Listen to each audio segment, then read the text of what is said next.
ভাইরে, বাংলাদেশের কুফাটাই মনে হয় কেটে গেছে স্বৈরাচার আপা চলে যাওয়ার পর থেকে। এবার নেপালকে হারিয়ে সাফ অনূর্ধ্ব-20 চ্যাম্পিয়নশিপে প্রথমবার শিরোপা জিতল বাংলাদেশ।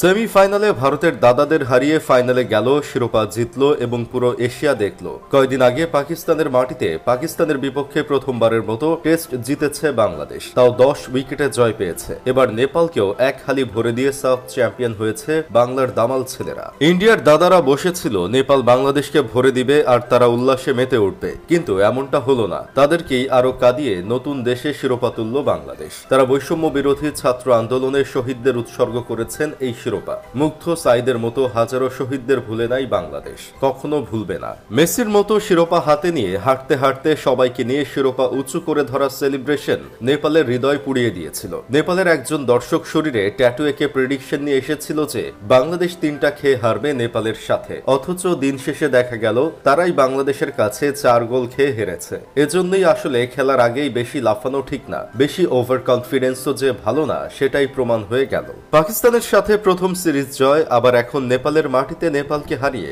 সাফ চ্যাম্পিয়নশিপ জয়। এত জয় আর আনন্দের দেশ কি আমরা চেয়েছিলাম ভাই? আমরা তো কিছু মানুষ চেয়েছিলাম কুফাযুক্ত একটা দেশ, যেখানে সবকিছুতেই একটা না একটা কুফা লেগেই থাকবে। আফসোস লিগিদের এমন একটা অবস্থা হয়েছে যে তারা 15,000 টাকা বেতন পাইল, মাসে 2 লাখ টাকা বেতন ইনকাম করত। এখন তো এভাবে ইনকাম করার পথ বন্ধ হয়ে গেছে, কিন্তু মাসিক খরচ ঠিকই 2 লাখ টাকাই রয়ে গেছে। তাহলে কি তাদের কাছে এই স্বাধীনতা আর এই জয় ভালো লাগবে? আপনারাই বলেন। সাফ অনূর্ধ্ব-20 চ্যাম্পিয়নশিপে ভারতকে টাই ব্রেকারে 4-3 গোলে হারিয়ে ফাইনালে উঠেছিল বাংলাদেশ। ফাইনালে গিয়ে প্রতিপক্ষ নেপালকে পায় বাংলাদেশ। ম্যাচের শুরু থেকেই দাপট ছিল নেপালিয়ানদের, সেই সঙ্গে গোলের সুযোগও পেয়েছে অনেক, কিন্তু বাংলাদেশের দামাল ছেলেদের মাঠের পারফরমেন্স আর কোচ মারুফুল হকের কৌশলের সঙ্গে পেরে ওঠেনি নেপালিরা। মিরাজুল ইসলামের জোড়া গোল আর রাব্বি হোসেন ও পিয়াস আহমেদের একটি করে গোলে নেপালকে 4-1 গোলে হারিয়ে সাফ অনূর্ধ্ব-20 চ্যাম্পিয়নশিপ শিরোপা নিশ্চিত করে নেয়। সাফের বয়সভিত্তিক অন্য সব প্রতিযোগিতায় চ্যাম্পিয়ন হলেও অনূর্ধ্ব-20 ট্রফি অধরা ছিল বাংলাদেশের। শেষ পর্যন্ত কুড়ির দামাল ছেলেরা সাফ অঞ্চলে নিজেদের শ্রেষ্ঠত্ব প্রমাণ করল এবং বাংলাদেশের নাম উজ্জ্বল করল।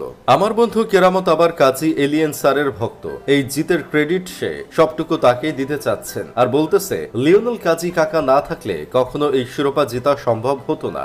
আসলেই ভাই, ক্লাসে বেদ চালু করাটা খুব প্রয়োজন, তা না হলে কেরামতের মতো আরো অনেক বলদ স্কুল কলেজ থেকে বের হবে, যারা বুঝবে কম কিন্তু চিল্লাবে বেশি। এর আগে ইন্ডিয়ার সাথে হেরে বাড়ি ফেরার পর খেলোয়াড়রা অনেক কেঁদেছিল, অনেক ভেঙে পড়েছিল, কিন্তু তারা হাল ছাড়েনি। তারা পরিশ্রম করে গেছে। তাদের বিশ্বাস ছিল আমরা পারবো, আমরা শিরোপা নিয়ে ঘরে ফিরতে পারবো। সেই আশা নিয়েই এবারের সাফ চ্যাম্পিয়ন খেলতে গিয়েছিলেন। এর আগে ইন্ডিয়ার সাথে হেরেছিল, এবার তাদেরকে হারিয়ে ফাইনালে গিয়েছিল এবং শেষ বিজয় ছিনিয়ে নিল। আমরাও আপনাদের থেকে কিছু সাবস্ক্রাইবার ছিনিয়ে নিতে চাই। এখনো যারা আমাদের চ্যানেলটি সাবস্ক্রাইব না করে থাকেন তাহলে তাড়াতাড়ি সাবস্ক্রাইব করে ফেলুন। যাই হোক, শেষমেশ আমি গোলাম হোসেন একটা কাজের কথা কই, নতুন এক বাংলাদেশের সবকিছুই যেন অন্যরকম হয়ে যাচ্ছে। এভাবে যেন নতুন বাংলাদেশ এগিয়ে যেতে থাকে, সকল বাধা কাটিয়ে উঠতে পারে, সেই কামনাই সব সময় থাকবে।